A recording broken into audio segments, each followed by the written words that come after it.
Holy hell, dude.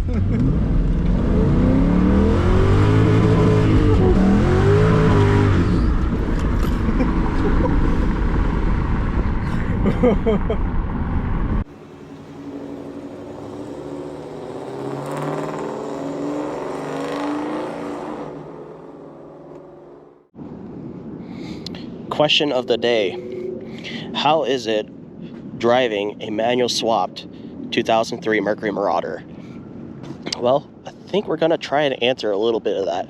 I'm down in Los Angeles right now. I've got my friend Omar with me.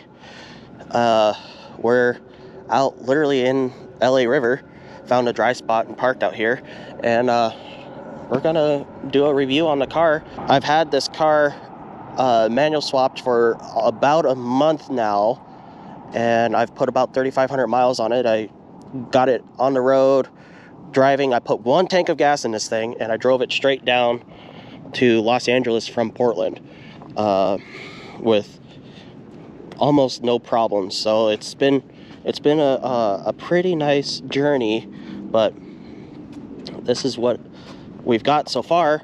A little history on the car is that I've got 410 gears in it, and everybody says, oh no, you don't want to do 410 gears with the manual transmission.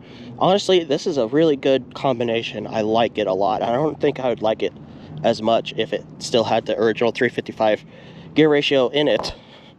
So that's one thing to think about. I've done a lot of testing and fitting to get the pedals just the way I like them. It's pretty even. I wanted them pretty high up just where I've got bigger feet and I wanted space for moving around and stuff. So this actually works pretty good like this. I went with a Hurst shifter, lever and shift knob. I built a custom, I'll pop that out. I built a custom remote mount shifter, and it's got a Hurst shifter that's attached to the transmission. Otherwise, the rest of it is pretty much the way it is from factory. There's no lights on the dash. It runs and drives really good. There's some adjustments in my shifter that I would like to perform, but that's just about it. I'm gonna check a little bit underneath the hood. Underneath the hood, the only really big change was routing the clutch cable through here. I went cable clutch, just like a factory unit. I've got a firewall adjuster here. It's a little hard to see, but it's there. Down in there as well is a firewall like reinforcement piece. So what's that about is that these cars weren't ever intended to be a manual, and so when you have the extra pressure of the heavy clutch cable pulling and pushing up against the firewall, what happens is the firewall will collapse, and so you have to make a piece like a reinforcement to go against the firewall, and mine's tied into the seam up here. That's the seam that starts from here and goes all the way across over there. It's tied into the top of the seam there, and it goes down to that stud. So it's very strong. I haven't had any problems with vague clutch feeling, no problems at all with that, and so it's very firm and secure. So that's the number one thing, is you have to, when you go with a cable clutch, you have to have that all put together that way, or else what happens is you just have a clutch pedal that just, it's not quite there, and it's vague, and it gets worse, and sometimes it's there and sometimes it's not. So but I haven't done any modifications. It's suggested to go for the aftermarket control arms in the rear. I haven't done any of that. Eventually I will. Right now I've got the car running and driving. It's very reliable. honestly, I think I just want to keep it the way it is. I don't want to put any more money into this. I've got other projects I want to put money into now. So this thing's pretty good the way, you know, it's, you'd have to drive it in order to experience what I'm trying to convey here. But it's been quite a bit of effort into doing the manual swap. There's some things that I was kind of bullheaded on and made it longer. If you're prepared and you've done these before, or you're mechanically inclined, have it done in a weekend. So it's very simple and can be done, but it took me about 2 months to do it. I've got another car, and so job and life and everything else getting in the way, end up with the wrong part, have to send that back, and you know, it takes a lot of time to make sure you get all your parts put together, and you think you've got everything put together, and then all of a sudden, wait, that's not going to work out for you, and now that sets you back another week. So some of that. What kind of tune? I've got the Marty tune. It's from Moe's Speed Shop out of Dallas, Georgia. And I'm not going to talk about the price, only because of the fact that every car is different and every tune is a little bit different. It's tailor-made for the vehicle depending on the mods. So if you just have an automatic car and you're doing a tune, because there isn't any extra research and development in the car, it's going to be less than having a manual tune. But Marty and his team is the best in the business for messing with these cars, and he's the one who did the tuning on this car. There was some slight issues, and honestly, if you let him know, hey, this is what's going on, you know, he will work with you. He has support, and it's not just any support. It's live support on the computer. I might put a little footage in there from one of the live tuning sessions. I'm sitting in my car in Portland, Oregon, my laptop hooked up to the car through the tuner, and he's back east remoting into the computer and saying, okay, well, this needs to be changed a little bit, this needs to be adjusted, and just 10-15 minutes of just little here and there, and here we are. You know, it's and my car, not all cars need that. My car apparently had a recalibration done from the factory, so there's no way of him knowing that. So it's kind of one of those things where you get the tune, you get everything ready to go. Oh, it's not quite working correctly. All right, there's still ways around fixing it. It was addressed, no problems. So honestly, I really can't. I have no like complaints. You know that?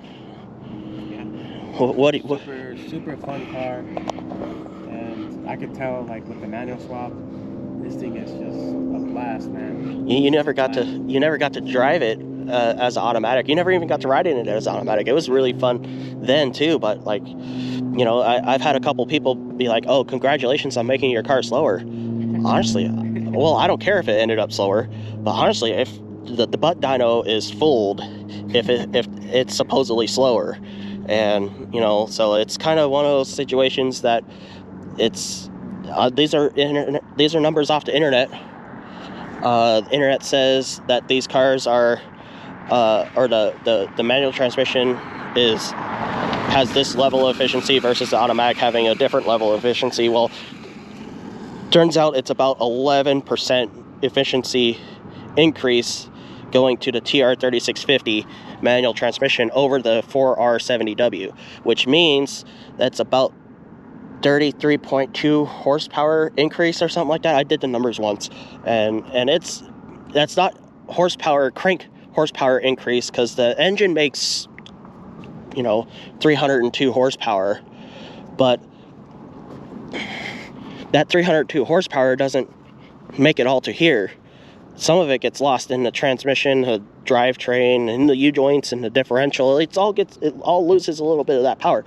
And so if you can hang on to more of it, or 11% less loss, that means 11% more power is making it to the rear wheels. So it's much more, it's noticeably quicker. So sorry, it's pretty busy out here right now, I guess. I think it's time to drive and go through the gears, dude. Do some ripping? Show how it works. Oh yeah. Oh, one other thing, you know, since we're talking about efficiency, with the 410 gears, this car was getting 22.8 miles per gallon on the highway. With the 410 gears still in the differential, this car is now getting 26 miles per gallon. That is insane. Absolutely insane. And so it's just right there alone, it's worth messing with. So I see in a couple months of just the fuel savings of driving this car as a daily, it will have paid for itself. All the extra modifications that I've done. So honestly, it's worth it. It really is. I really do like it. Time to cue the montage, I guess, right? Do it. The badassery. Let's do it. I'm ready. Oh yeah.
Oh, dude. Holy. Hold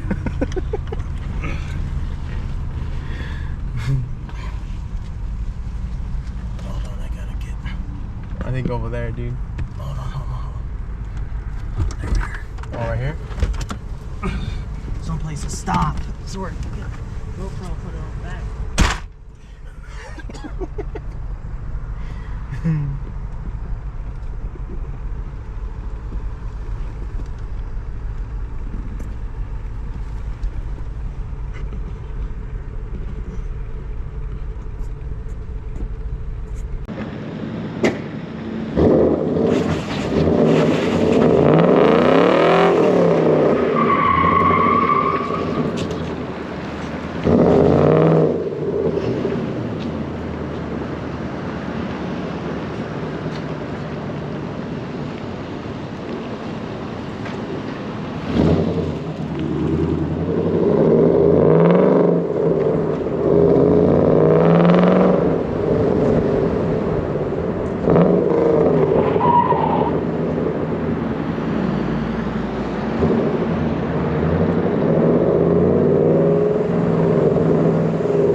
You wasn't Holy expecting any of shit. that. Nah, I wasn't.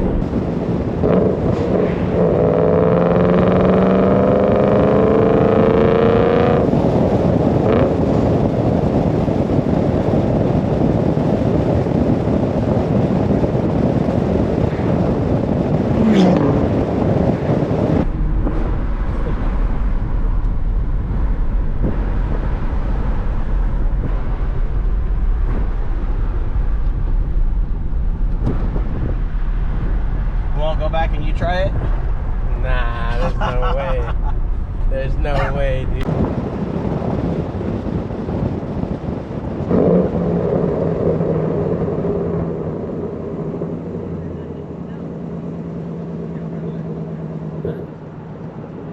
Well, there you have it. Sorry about that. The camera died while we were recording the in-car, like, afterthoughts and everything about the car. You know, the car's fun. That was Omar, by the way. Omar Ramirez. He can be found on Instagram as Outrageous Omar, and on YouTube as at Omar Ramirez Galaxie. He's got just about 9,000 subscribers, and you know, we're doing a lot of stuff, working on different projects of his. He's got a 64 Mercury Cyclone. It's a 289 V8 with 4-speed manual. It's supposed to have 325 rear gear ratio. You know, I think it's probably got 350s or maybe even something a little bit crazier than that. I was just driving it yesterday. It's a blast of a car. It doesn't have floors, and you know, it's got a lot of rust issues. I think it's from Wisconsin. So every time I'm down in the area, I'm always over at his place helping him out and stuff, but he had to go. So yeah, no, the car's an absolute, just a riot to drive. I mean, not in a bad way. It's a very, very comfortable car still. You know, it's completely fun. And then when you need to shut it down and just be total cruiser, sleeper, you know, don't look at me, the car will still do that. So it's absolutely fun to drive, fun to be around. Whenever I can suggest anyone to get behind the wheel of one of these things, gotta do it, because you know, it's still a 20-year-old car, and it's not, you know, it's not a supercar by any means, but it's a package deal, you know. So with that, I'm gonna say thanks for watching, and maybe subscribe. That's still weird to ask for that, so I don't know how I feel about that, but no, this is a new chapter for this car. I'm going to take a little bit of a break from this one. I've got a 63 Mercury Marauder. It's like a 63, 64 Ford Galaxie. It's a full-size car, just like this, but it's red, and it's got a bad case of rusty bottom blues. I need to put a gas tank in it, do a bunch of other stuff. I would love to get it on the road this next spring, you know, and maybe even drive it down to Southern California in all of its ugly glory. So you know, gotta get these cars, gotta stay on the road, and all the old stuff has to stay on the road. And if it's not on the road, we gotta work on hardcore on getting them back on the road, because they deserve to survive. So these are iconic beasts, and I love sharing them with everyone. That's why I do these videos. So hey, have a great evening. Thanks for watching, and maybe subscribe. I don't know, we'll see.